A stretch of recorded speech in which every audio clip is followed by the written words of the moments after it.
8:04, 8:03, and we're live. Yes! Tricked you. You thought there was 8 more minutes to wait. Yeah, There's not. That's what happened. Why don't you guys come sit with us? Yeah, come on. Get in Come here. on. Yeah, so what happened is that all the clients are got updating. 2 headsets. There you go. And yeah, for some come on, of buddy. you who are curious, the Starcraft Remastered official release was right around 1 Pacific, so there's a whole bunch of new stuff coming down the pipelines where everyone can get and be playing all at the same time. And we saw that these people had to download, re-download, re-update, repair, do all the sort of installation-y, bar-filly things. And we saw that the timer said 10 minutes, and Dan and I were like, put us on. Put us on. I can talk about Brood War forever, especially with these guys. We already met G5. Yeah. But this man here, this is actually really funny because I posted like a picture of me and you and Nick because we were like the first 3 to show up. Yep. And no one had any idea, man. They were all like saying, who are they calling? Are you serious? Huh? Who's that old man in the picture? Yeah. Wait. No, they thought he was. Who did they think? I'm not hearing Legionnaire's like Mike Spencer. G5 or something. Oh. But Okay. Anyways, people just were so confused. This is Legionnaire, everybody.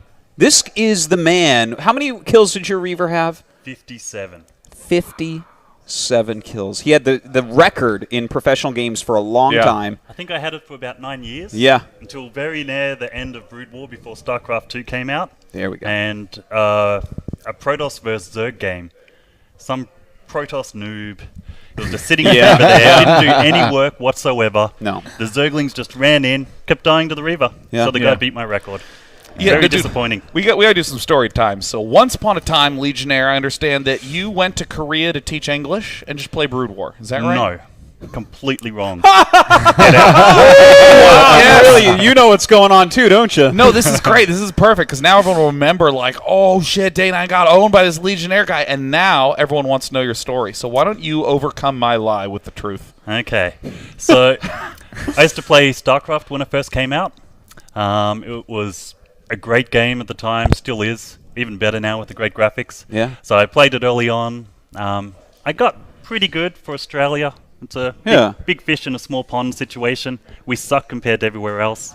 I qualified to the Australian finals of the World Cyber Games. Went over to Korea for the first time. I was the only Australian to win a show match afterwards. They set up a show match between some Korean players and the Australian team on ITV, I think it was. So it's broadcast all the time on live TV over there. So I was the only one that won a match. They offered me to stay on, and I was like, what? Wait, who did you play in that match? What was the matchup? I think it was Samjung. So the Protoss. Yeah. He was the #1 in the world before Slayer's Boxer came along. Yep. But then he went off to the army, and this was like his comeback tribute thing. And well, and you ruined it. Yeah. Oh my! And we never heard from Samjung again. Yeah. He went back to the army and just hid in shame. So yeah, they offered me to stay. I didn't really know what pro gaming was at the time. I was just like, just playing the game because I love it. So I was like, no thanks, I'm going home. So I went home. I realized how big pro gaming was in Korea. I started practicing a lot more. Next year for the WCG Australia, I qualified as #1. Went over to Korea, and I just extended my visa for 3 months. Just to see if I could make it, what could happen. I wasn't really sure at the time. We were staying at the Australian organisers' accommodation, like cousin or sis, like something or other over in Korea. We were just staying at their house, practicing in a PC bung all day. It was myself and another Australian, Razor. Yeah. So it was, I don't know, it wasn't in any way related to pro gaming, really. We were just hanging out at a PC cafe playing games. We extended our visa one more time, I think it was. We got, on the second last day before we were going to come back to Australia, we got picked up by a sponsor. Long story for that one. They had a big fight with Smuffed and Elky and all of this. What was the sponsor team that you were on? It was... Was that AMD or Hexatron? It was iVenture. No. Oh, yeah. eNature. eNature, right? No, iVenture. It was iVenture Legion, I before. remember. Because you couldn't fit your full name Legionnaire because you ran out of characters. So it was iVenture Legion, yeah, I think it was. Oh my gosh, I remember that name. You absolutely demolished me every game we played. So we were on this team. We were getting paid, not very much. We're practicing all the time. I qualified through to the Amateur League. It was before Courage League, which is where all the amateurs get together. They try and, like, the top couple manage to become semi-pro gamers, and they'll get picked up by pro teams. So it was before that, 511 players, top 16 go onto TV. I made it to the top 16, made it to the top 8, lost because some guy race switched, and they didn't tell me about it. Oh, that's dirty so about that. worse. Still dirty. So after that, when you say race switch, do you mean like the countdown was going down and he switched at the last That's second? it the was dirtiest. the countdown. So it was meant to be a Protoss versus Protoss. And it goes 5, 4, 3, and right at the last second, you can just switch over to the race. And he went Zerg both times. So the first time he did it, and he apologized afterwards, says, "I'm sorry, I won't do it for the second game." He did it again the second game. Oh, that's filth. And who was It was- that player? What was his name? That was gone. No way! No! Oh my God! Of So course he would. Of Samsung- course he would. That scum. Yeah, and I still hate that guy to this Yeah, day. yeah. Bad karma to I hate him now. yeah, no, he's awful. Yeah, Gunn was a player who was notorious for actually doing this throughout his entire career. He never even played a single race. He would do weird switcheroo things because in StarCraft, there's, I would say 90% of players play a single race. And something like 10 to 15%, it's actually pretty substantial, do one matchup in 2 races, but they don't play the non-mirror. So I would play like Zerg vs. Terran, Zerg vs. Protoss, but instead of playing Zerg vs. Zerg, I would play Protoss vs. Zerg. That's like what LZ Gamer did. Yeah. Or the Terran players who don't want to do Terran vs. Terran, so they do Protoss vs. Terran. Like, Yeah. it's a pretty substantial portion of people. But I think Gunn literally would only play the matchup in the advantageous direction. He would only play Zerg vs. Protoss, Protoss vs. Terran, and Terran vs. Zerg.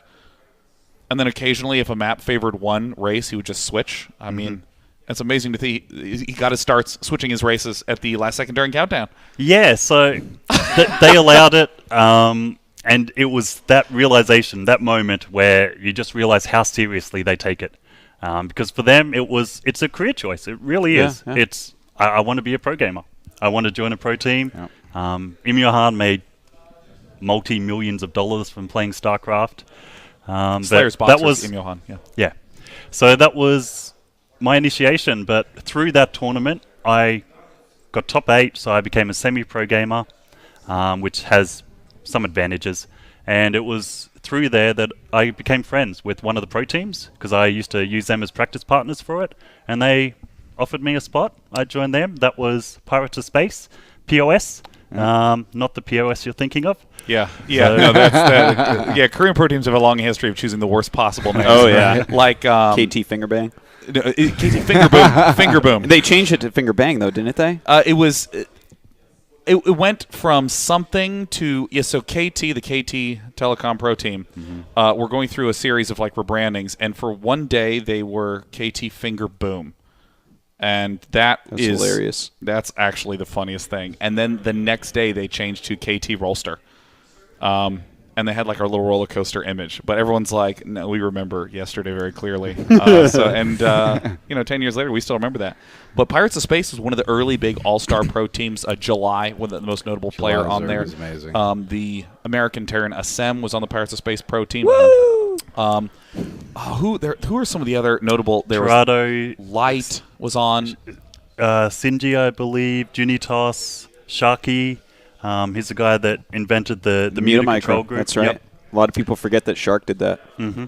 Didn't he become like a TV star, if I recall? He did for a while. Yeah. It was the main host for one of the gaming shows. So he was doing that for a while. He's now the manager of Kongdo. Oh, okay. So okay, he's the manager of that team. Cool. So that's one of the pro teams over in Korea now. So he's moved on to that. Blue K was one of the players K? on Oh, the right, team. yeah. So it was a really poor team. It was one of the poorest teams over there at the time. It's just a group of guys, pretty much like us, where we just loved the game, we loved playing it, and we practiced it. And July Zerg went on to be like world #1 for a while. Yeah. So it was First it was a Zerg lot to of ever fun. win a Golden Mouse, and the second player ever won a Golden Mouse. And he won 2 of the OGN Star Leagues. Oh yeah, so the Golden Mouse is winning the OGN Star League 3 times. Yeah. Which has been done very, very rarely. And it's really amazing to see that there's this consistency of who the top 50 or so are. But it's just so hard to win those tournaments multiple times. July Zerg actually is like in my opinion, the most impressive out of all of the Golden Mouse winners because when he won it, it spread. Yeah, it's there were long gaps. Yeah, all of them. and no one else did it like that. Everyone else like would win them pretty close in succession, but like his last OGN win was 2008 versus Best. It was so far, and I mean the second one was years before that. It was in 2004 versus Reach, I think it was. It might have been. He won in 2004, 8, and 5, I want to say. And but that is all of them forever in the month in of July. Years. Yeah. Yes, that is a really funny thing too. I can't believe I don't remember the other one that he won. No, it was against Good Friend. Oh, against Good Friend. He turns out to be a bad friend, actually. Yeah. Why is that? Maybe because when he got good, he just like threw away everybody. He was like, "Oh no, I don't like you anymore. Tell us a story. I'll play with you." What happened? He hurt What you, did didn't he? he hurt you. Were I you used to friends with him? practice TVT with him, and then he became a pro, and he was just like, "I never need to speak to you again." And I'm like, "Oh, okay, that's cool." Got ghosted, man. Oh, that stinks. Yeah. So how long were you a pro gamer? So after I got picked up by them, I was over in Korea for 3 years. Yeah. So I was there for quite a long time. you- I think the third longest out of any of the foreigners. Yeah, you were there a long and the time. Sem were kind of like the last foreigners who were in pro league consistently, and you all killed the team, right? Team Yeah. when Boxer was on. It was like a reverse was- sweep, if I recall. Right? No, I was the Was first not? player Oh, out. okay. First player So- to swept it. No problem. Too easy. Yeah, that was I can't remember the team name now. That's okay. That's fine. What was it? The Orion pro No. team when Boxer had the Orion. Orion. No, it was before them. Well, I don't know. No idea. The internet. There's this knows. little thing called Wikipedia, and if we go there to Legionnaires' page, I by still the way, can remember you the give games, us? by the way. Can you give us a wink, though? An Known as awesome- the wink toss. So that came about. It was actually July Zerg and myself. It was when we were on Pirates of Space team. There was a TV station. It was like a second-tier TV station called ITV, and they had their own competition. July Zerg and I dominated that competition. We were the number 1 and number 2 for wins versus loss ratio. I think I was 7-1, and he was pretty much the same. So we made it all the way to the final. I think we lost to KT in the end. Some junior Zerg guy we'd never heard of destroyed us both. It was pretty embarrassing. So, but yeah, it was at that competition. I was playing Good Friend, actually. It was at the startup, and you couldn't always tell when the camera was on you because the little red light would go on. And so I just saw it there where it was a little bit awkward, just, red light comes on. And so I just winked at it. And so I got Wink Toss as the nickname after that. It's a sick nickname. Oh my That is a gosh! good nickname. I'm about to say the team name that you forread, and I read it and I just got chills. Tuna SG. Oh my gosh! Yeah, there So long there ago. were so many names because the thing that's weird about the Starcraft's history compared to other esports history is that it's essentially like the longest, along with a few other things. The fighting game community has been around for a million years. Some of the shooting community has been around for a million years, but StarCraft has actually had a 19-year history that spiked up pretty huge right from the get-go and just stayed huge and got bigger and bigger and bigger and bigger until we're here today.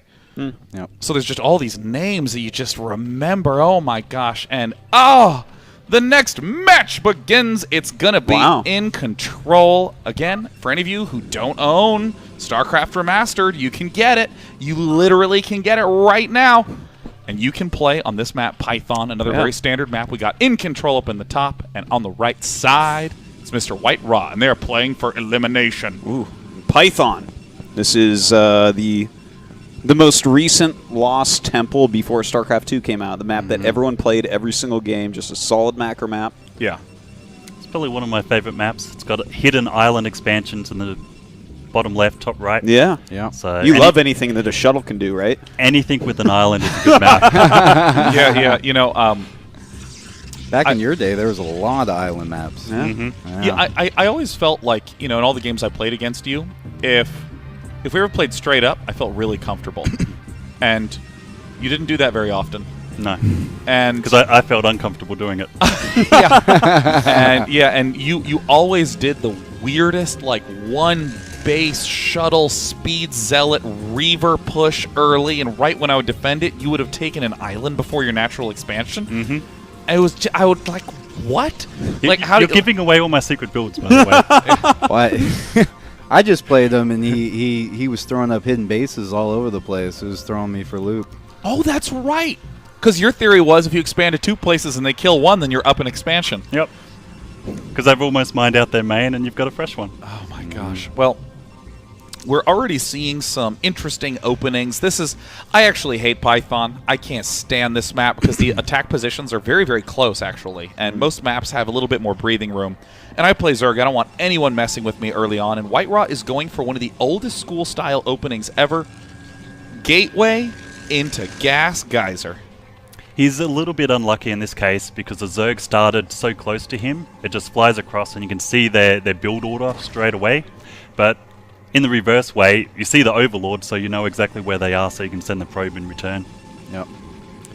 Yeah, this is so old though. Like, once Bisu came along, this type of one base play just you would not see anyone do it anymore in pro matches unless the map is really weird, like Outsider. I mean, this is not something you see.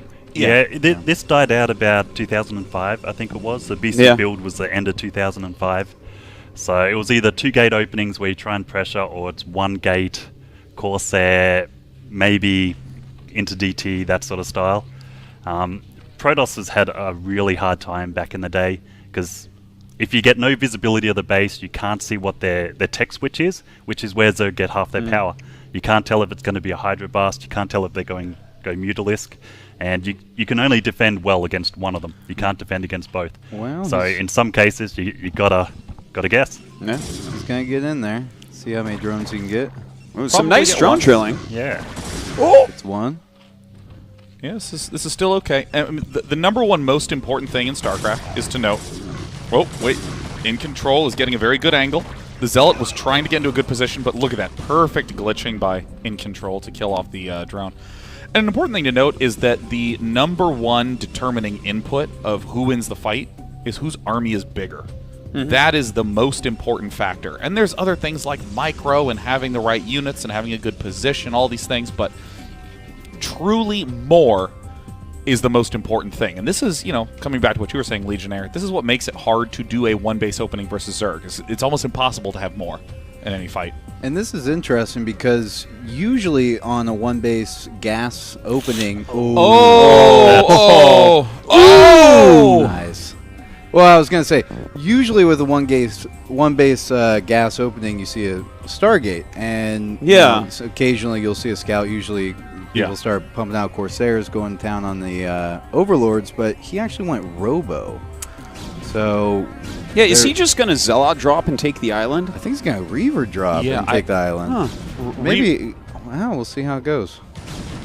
This is very interesting pressuring by White Raw, moving with Zealots and this Dragoon out, and INCONTROL just wants to keep this Overlord alive, so he just tried to target fire, and now is switching gears and is going to just try to do a Scout, which is pretty valuable. And right now, INCONTROL is more than comfortable to just build defensive structures. He has tons more money. Yeah, I think White Raw was hoping that he would have to pump out more Lings, but intelligently he threw up some Sunkens for defense. And there's a Reaver. Reavers are incoming. Yeah, and you're so close to the back of their minerals. Like, Python is kind of a funny map because there are, like, positional imbalances in a certain way. Like, for instance, the minerals for White Raw, like, the back is to the wall. It's hard to attack those minerals. But you look at where INCONTROL's at, there's like 1,000 acres of space there. Well, that's where I make my depots. I mean, it's so much room to get up there with a Reaver. And INCONTROL's not expecting this at all. He has a spore up because he's expecting air. There's that Zealot drop I was talking about, by the way. And it's so this is a White Raw thing. Yeah, no, I can see Tasteless and Nyoka just shaking their heads right over here seeing this drop. Nick's like, I'm going to do this on ladder tonight. Oh gosh, and this is the painful moment. You now know that you're already losing stuff, and look at this, going for a key structure, and he needs to build a den. He needs to build a Hydroless den right now. He needs to build a Hydroless den. All right, spawning pool's down. This means that right now INCONTROL cannot make units. That's not a good space yes, to be. he does have a Hydralisk Den. Okay, now, INCONTROL needs to play super defensively. He's probably going to lose a hatchery in his main. White Raw is playing this out super annoyingly, super well. This is a pure tactics micro opening by White Raw. Not special tactics, though. That's a specific build in PvT we can talk about later. This is actually dirty tactics. Yeah. INCONTROL was expecting a Reaver, which would have turned up a lot later, so he thought he had more time to prepare. And that's the beauty of StarCraft. Yeah. You can make them think you're doing something, and you just pull out something different. The hump, man, I'm telling you. Oh, and this is absolutely a remaster of the game we played as kids, because look at that Scarab. Oh, look at it go. Oh. All right, now, a lot of those Scarabs have gone to waste, but slow Zerglings and no Hydras versus this. I mean, this is slow death for INCONTROL. Yep. Yeah, pretty hard one for him to come back from here. I love how White Raw is just like making gateways at home, making units. Oh, no. Oh, okay. Imagine that. It's like this is just what White Raw's day is today, is using shuttles with Reavers in them. He doesn't like shuttles, does he? He's got something against them. Oh, that's going to be huge. Or one. Yeah, or one. It's going to be huge or not, or somewhere in between. Yeah, I know. It didn't go so well. I mean, the big thing is it needs Hydralisk speed, but White Raw is smartly exploiting this, saying you only have 2 hatcheries, so you can either make units or make drones, and you got to make units, so your economy's stuck. By the way, you guys ever find it's harder to attack south with a Reaver into Sunkens than it is to attack north? 100%. Yeah. They walk into Sunken range. It's the weirdest thing. They don't shoot down ramps either. Oh, so, God, that's GG. GG, classic mind games coming out. Mind games. Mind games. He's been very aggressive today. He's just going all in every game. Well, if he believes in his micro, you know, Yeah. going into those macro games against Zerg can be a little bit difficult. Yeah. If he held onto the shuttles in the previous game, he would have been fine. Yeah. Yeah, and, you know, I think that there is a subtle little hint from INCONTROL. Just the Dragoon that went to kill that Overlord. If that Overlord stays alive, that's a huge early warning signal, because there's this rubbly ground that units can't stand on, that your Overlord can float over and easily see the back of your base. But because INCONTROL lost that Overlord, he didn't have the vision, and because he didn't have the vision, he wasn't able to prepare in the main base, and you only need about 20 seconds to get a Sunken started. Oh yeah, he had to guess at that point, and he guessed. He was thinking air was coming, because that's usually what's coming there, and the Reaver just completely threw him off guard. But that's Python. That's why. Get that map out of the way. Play a real map, like some Fighting Spirit. A real map. You watch, it'll be Outsider next, and then it's just another one-sided game, but INCONTROL takes it. Yeah, Outsider is just a beautiful map. Yes, said the Zerg player, day 9. Or you can I have like a 19% win rate on Outsider. I have no clue what I'm doing on that. I'm horrible at Outsider. Yeah. Outsider was like almost ruined the last season of ASL all by itself. It was just like every Protoss would just die to Zerg there. That's it. Yeah. Just like, hey, look at me, I have no gas. This is fun. I don't know. That's my impression of all the Protosses in ASL last season. It was pretty good. That's pretty Yeah, good. That's how I would always That's what they feel. sounded Yeah. like. Hey, It's like, guys, stop whining. Come on. Well, you know, we don't know what the next map is going to be, but I bet you it's Fighting Spirit. It looks like Fighting Spirit. we hear the down dudes. We hear the noises. The map is starting. We're gonna pray. Let's see what the map is. It's going to be. It's like Python again. I should get toasted. It's Fighting Spirit, the most standard map. The most played map right now. I know. Yeah. For sure. Yeah. By the way, I love these boxes that show us where they're looking in the observer mode. Have you noticed this on the minimap? Oh, yeah. There's colored boxes. Oh yeah.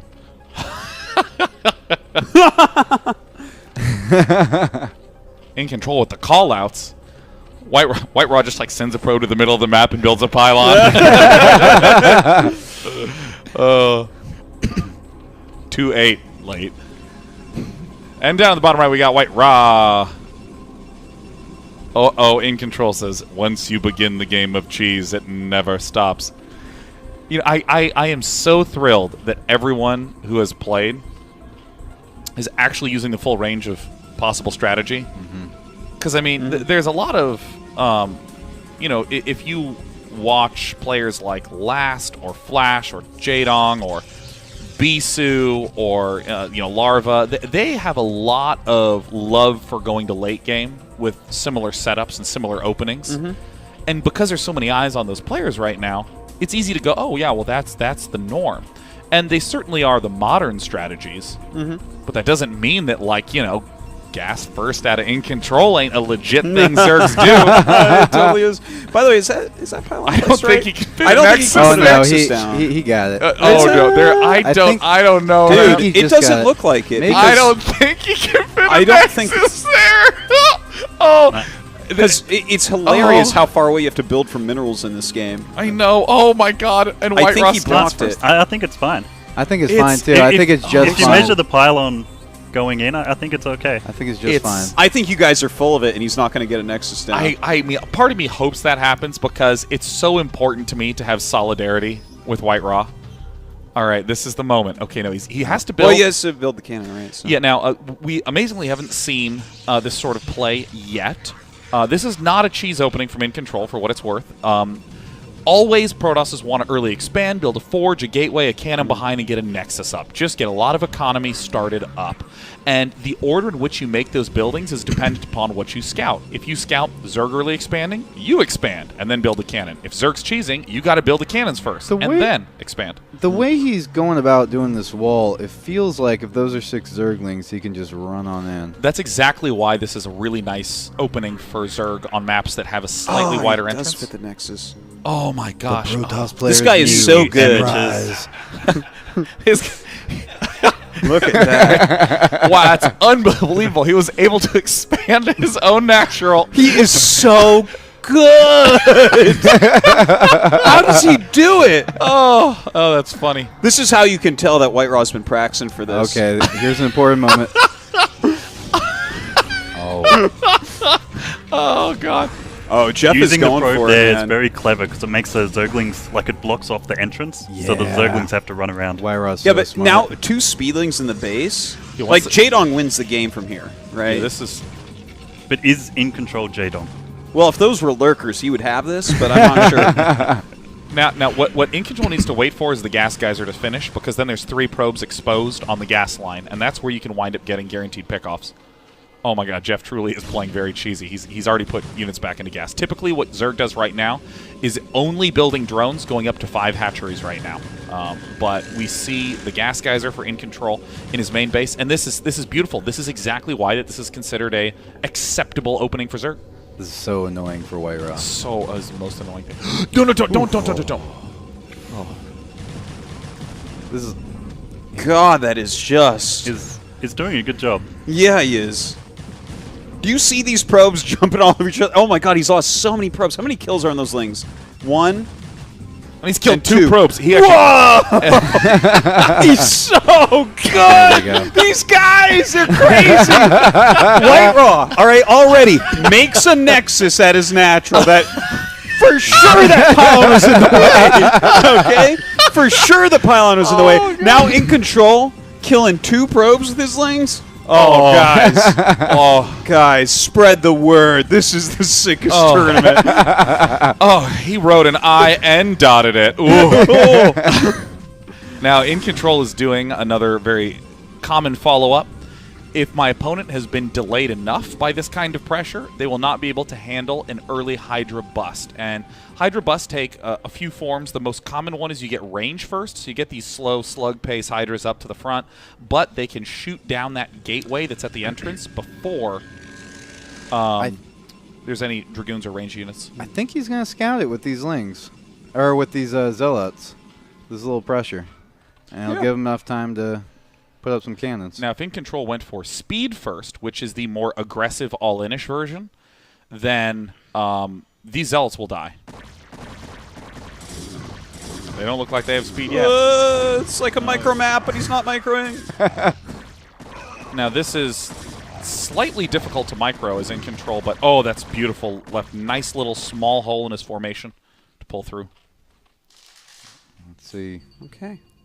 Protoss Hydras just are needs going. to buy time now until the cannons get up. Yeah, but you see with this pylon placement from White Raw, he doesn't actually have space to build cannons, so he's going to try to get cannons on the outside, because if he can't... Oh, he almost snuck those zealots back in. Hmm. That This was is a little gonna bit be late. close. So close. Oh, he's going to have to lose even more probes. Shooting the probes is great here. He's just going to continue to pick off probes. Oh, look at this flank of the Zealots. Oh, they die. Like, oh my god, Zerg is so good. Now, INCONTROL is going to show a lot of patience here. He's going to wait until he feels like he has enough to run up and try to one-shot these. And the key number is 11, because that means your volley of 11 Hydralisks will kill a cannon in 2 shots. I don't think he can do it. I think his economy is too low. If White Ra gets one more cannon on the high ground, he's safe. Well, I mean, what are you going to do from here? Oh, just make another hatchery. Yeah, he's not continuing it. Which he scouts immediately, and now he can get into legs and storm and just feel good. Yeah, the important thing is the Zealot leg upgrade. He's getting +1 leg upgrade. He's getting that Templar Archives. I love White Ra's position here. Oh, he's going Robo too, a Reaver. Wow. DT drop. Oh, yeah. Yeah, I mean, going straight for Dark Templar and Reaver, very... He's going Reaver DT? No. Or is this G5 playing over here? I mean, I've seen this on Fighting Spirits some. Reavers are very good at defending cramped positions, and all the third bases on this map are very small, cramped locations. And then DTs are, well, they're DTs. I don't know how else to put that. DTs do their thing. Yeah, I'm invisible. It's pretty sick. White Ra's doing a good job scouting on this map, because if he hadn't seen that third base, he would still be thinking it's an all-in. So he'd have to be a lot more defensive. He wouldn't be able to skip on a few things. And that's what Starcraft is. It's just a game of taking as many shortcuts to try and get advantages as you can. And scouting gives you knowledge, and it allows you to do whatever you want. Oh, INCONTROL sees the Dark Templar, and, you know, for all the economic pain that INCONTROL's in, as long as he gets up to about 5 hatcheries, and eventually a 6th on these 3 bases, then his economy will begin to catch back up. He just needs to not take damage from harass, because like you were saying earlier about cutting corners and getting little advantages, also having to make little sacrifices over time compounds into fights that look like, oh, I just didn't have anything. He needs an Overlord there. He's trying to kill the eggs in case it's an Overlord trying to hatch. Because without an Overlord, he's got no detection. That DT can go to town forever. Yeah, if any of you play StarCraft 2, all Overlords detect in this game. Yep. No Another need for big an difference Overseer. for DTs is if they one kill a drone, you won't hear about it. And here comes Said the ping on biggest the mini-map, surprise. but no. Yeah. There's no Oh. way he suspects a Reaver here. I mean, this... No. there is no way in hell. Instant Quick reaction response, speed. though. Yeah. Gets one. I love watching Scarabs.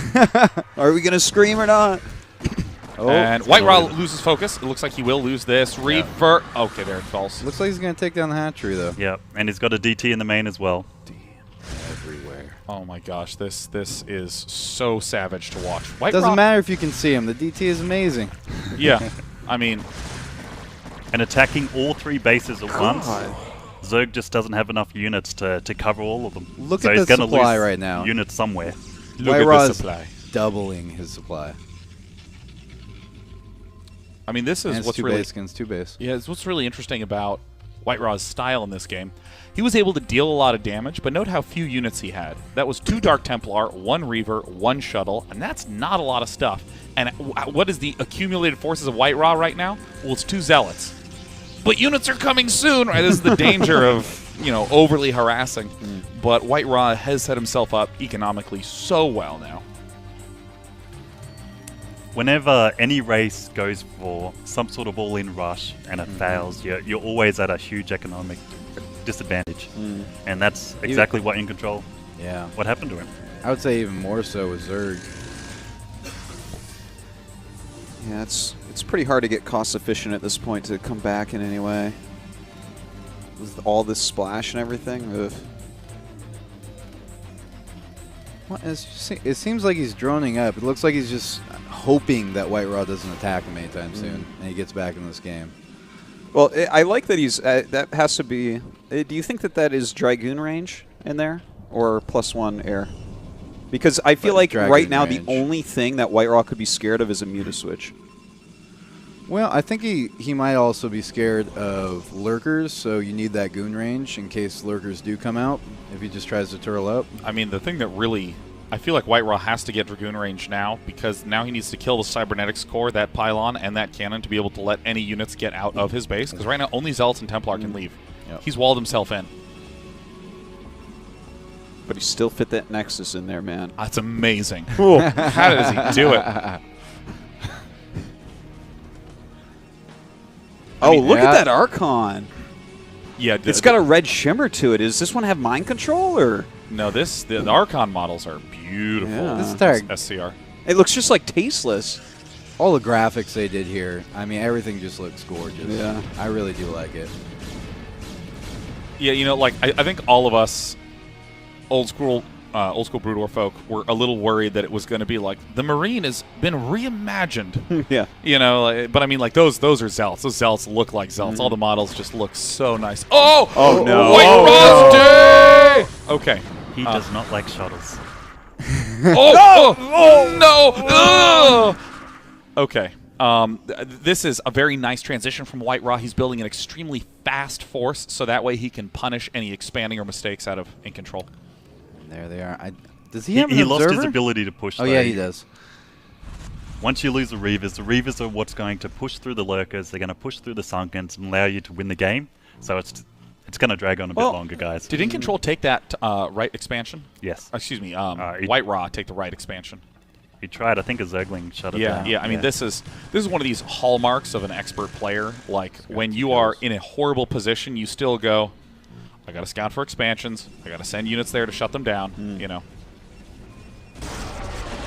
Oh, Storm. 3-6 Storm. Oh, but a Good pick snipe off on the observer. Yeah. Oh. So this is a classic stall tactic for Zerg. You build lurkers and things to kill observers. And the Protoss has an infinitely large army, and you hope that you can deal with infinity later. Yeah. I didn't think he was going to get to this point. It was looking pretty bad there for a while, and he droned up, just hoped he didn't attack, and now he's got lurkers protecting him. And when you have a spore next to those lurkers, I remember clear as day one day when Noni was trying to explain to me that the hardest thing in the entire game is keeping observers alive in a situation like this. There he goes. Yeah, I mean, White-Raw is being very smart. He's just building overwhelming amounts of units, and this is not an efficient fight for Protoss. Protoss is not getting dollar for dollar good value here, but all Protoss has to do is break this, and then he can win the game. So there's the bust through coming. There's the GG, and White-Raw will take it 2-0. Wow. Well played. Yeah. Some good games. Unfortunately, Jeff going to be out. I guess that means we get him on the couch more. So everything according to plan. Dude, this is the best. This is the best part about this sort of event is like Alexi. When every single person walked in here, we were all just like, No, I'll get it. So I'll get it. happy. You're a Protoss player. All right, no, look, just both of you leave. We don't want either of you. Yeah, Let's get an entirely new crew here. I want to do that Nyokan game next. He's the only other Terran in the tournament, man. He's the only other real man. Is that true? Yeah, it's only me and him. I'm rooting for Nyokan then, man. Go Dan. Don't lose, man. For Artosis instead. Come on. Get the microphone away from him. Get up here, Lexi. Hey, congratulations, White-Raw. Thank you. Well played. Finally. Oh, yes. White-Raw, tell me about game one. You open with the ultimate cheese. But I see Jeff made a lot of Sunkens on his expand. And of course, I understand he not make units, he made drones. And of course, close position, it's I won't made river push, but I see like he not have units, why I not made drops. Yeah. With, So that wasn't your game plan going into it? You're going to do something else and you switched? Yeah, I switched, but you see, it's a very close position. And this is good if Zerg make a lot of drones, not build units. This Nice. Old strategy. What were you going to do if you didn't see all the Sunkens? Sunkens, like, if he protect himself, I just made a switch with 3 gateways Dragon push with range and 2 rivers attack in front. If he, if my job didn't work, so this is my plan on the game. I was thinking, like, what about before you even built the robotics facility? What was your plan? My plan was build a robotic facility. It's a little bit more zealots. Not let him at beginning made much drones. So my first zealots kill his 1 drone and I think some zerlings, and his workers didn't work a couple of times. Yeah. And, I just switched on the edge, and Jeff didn't scouting well my base. And of course, he didn't see Roba and start build Sunkens. Now, what about game 2? Holding things off. What is this like Reaver DT 3-base attack shit? What is that? I have a lot of resources. I see, when coming Gidalisk push, and I want to make the Reaver just in case if Jeff continue building mass Gidalisk. Because like I have 3 Sunkens, but if he made like 12 or more Gidalisks, it's easy kill my cannons. And Reaver will help my protect, and sometimes DT showed control map and not let him made first base. At least like elite harass him. But one DT kill his third base and Reaver drop, and another one again harass his natural. And plus I check what he not have Spire. So I will feel very good myself. After this. Well, you know, I know that you are a legend in StarCraft 2, but you were first a legend in Brood War. Nick was saying that you were actually full-time Brood War. Yeah, I started play since 99 and play before came out StarCraft 2. So my last official game was WCG 2010 in Los Angeles. Yeah. Damn. How did you go in that? I leave group and lose in I don't remember quarterfinal or quarter. I lose to Polish Protoss 2-1. Dravian, if I not make mistake. Yeah. It's pretty good. But I was full-time playing StarCraft before, like 6 months when StarCraft 2 came out. We have a lot of events, and it was my official last Brood War game on tournaments. All right, what is your absolute favorite strategy in Brood War? What is your favorite way to win a game? Losing shuttles. Losing shuttles. Shuttles? Yes. It's shuttles. It's going Reaver, DT, High Templar, everything but Zealots and Dragoons. My favorite units, I want to say, it's Arbiter in for Protoss. Any combination with Arbiter works super good. So Zealots, Dragons, Psy Storm, and Arbiter. What is the worst strategy in StarCraft 1? Zealot Rush. Really? What's wrong with the Zealot Rush? You doing it or them doing it? Legionnaire's a Zealot Rusher here. When I do it and Koreans easy hold it. When sometimes I play Zerg for fun, I never hold it. Yeah, I mean, it is so easy to lose games in Brood War if you don't know exactly how to defend it. Like I remember I've just been super happy. StarCraft Remastered is coming out. I've been playing random, and I spawn as a Terran, and I'm like, all right, awesome. And then the Protoss sends 1 Zealot, and I just lose the entire game. Because I have to build the supply depot next to the barracks so I can like run the Marine through and mic around, but I don't do that, so I just like immediately die. Yeah, it's all about practice and experience. You know, at the beginning, when I see Zerlink, I write GG. Coming in my base, I just finish my gateway, starting build Zealot, but of course I have time building Zealots, but it was like super scary when coming 6 Zealots and you get only 1 unit, you don't know how to protect. 6 Lings versus 1 Zealot is like how it always begins. So I want to take a look at the brackets real fast as we get our next match started up, because in this group we've had White Ra just eliminate Mr. INCONTROL. So that means that White Ra will be advancing to the lower final, which we're not going to be doing right now. So we're going to be up in winners. We're going to see Draco go up against Mr. Nyokin. So that match is going to be happening next. Whoever wins that will advance to the Final 4 in this completely arbitrary, non-competitive LAN party that we're all having up in San Francisco. So we're going to go to a brief break, and when we come back, we're just going to play more Brood War. And there's going to be a number on the screen. We might be back before that number hits 0. We just kind of want to sit on the sofa and talk about Brood War. But I need to get a delicious, tasty water, so we'll be back.